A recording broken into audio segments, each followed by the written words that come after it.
Okay, Damien, so just to get started, what led DG Climate Action to become involved in airport carbon accreditation, given that, you have the presence on the advisory board? Yeah, we were happy to be invited to help take forward a positive initiative to reduce greenhouse gas emissions, and airport carbon accreditation is a good contribution to this.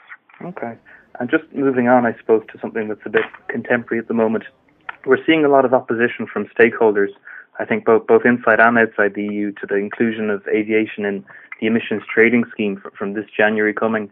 Do you have any particular views on that? Yeah, I mean, we've welcomed Airport Council Airport Council Europe's support for action to reduce emissions in the past. Yeah.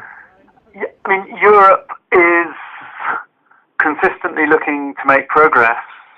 We have followed ICAO Assembly resolutions by including aviation in an existing emissions trading system, an open emissions trading system. Yeah. And we find it very disappointing that some of the states in ICAO are simply focusing on what states should not do instead of what should be done to curb growing aviation emissions.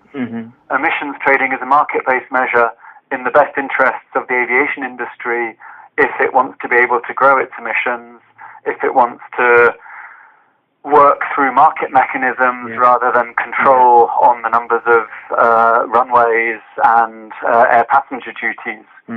And what we're seeing happening at the moment from some countries and some airlines is disappointing. And I suppose, were you a bit surprised, given that, in a sense, this isn't really, this is old news. I mean, this was agreed quite a while ago, and it's just that the implementation date is coming up. Were you surprised that the level of opposition that is there has actually arose? I'm surprised that a number of stakeholders are overlooking or exaggerating the economic impacts when this is expected to be around 2 euros transatlantic. Yeah. And that the rule of law, which is something very important to Europe, is not seen as one of the prime issues. Clearly, Europe will follow the judgment of courts. On the politics, the US cap and trade bill of 2 years ago covered international aviation. I think what we're seeing now is far more political than economic or legally based opposition. Yeah. And here, ACI Europe has been positive in the past to taking forward actual practical measures. And this is better than the positions of many airlines. Okay. And just, I suppose, beyond January, beyond the introduction of this scheme, however it does work out, how do you see the climate change debate affecting air transport in the EU beyond that?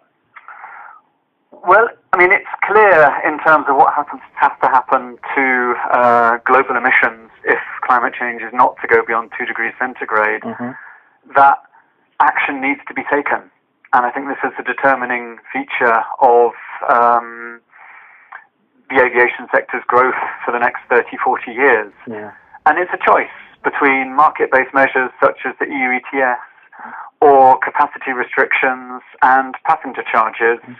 And it's disappointing that some of the airlines seem to disagree with the most favourable option which is on the table. Because with European public opinion, and I think 7,500 people have signed a petition in the last 24 hours in support of the EU ETS. It's disappointing that some of them seem to act as if no action is a possible alternative, because scientifically that isn't the case. So the ETS would be the main vehicle that you're the Commission is kind of... The ETS was what airlines themselves wanted when many people were pressing for taxes or charges. And it's disappointing to see that some of these stakeholders are arguing against it in favour of something which doesn't exist, which is a single global trading system, something that ICAO decided in 2004 not to pursue. Yeah. And maybe, I suppose, moving on from ETS, we spoke a little bit about airports, and I guess we kind of moved on to airlines a bit after that. But I suppose to kind of complete the circle, air traffic management, what role do you feel that sector has to play in the fight against climate change? Oh, quite a big role. I mean, you need to use all measures, a comprehensive approach, and this is where air traffic management, the proper use of airspace and so on, continuous ascent, descent, these all have an important role to play, and they're all incremental elements of what needs to be done. Okay.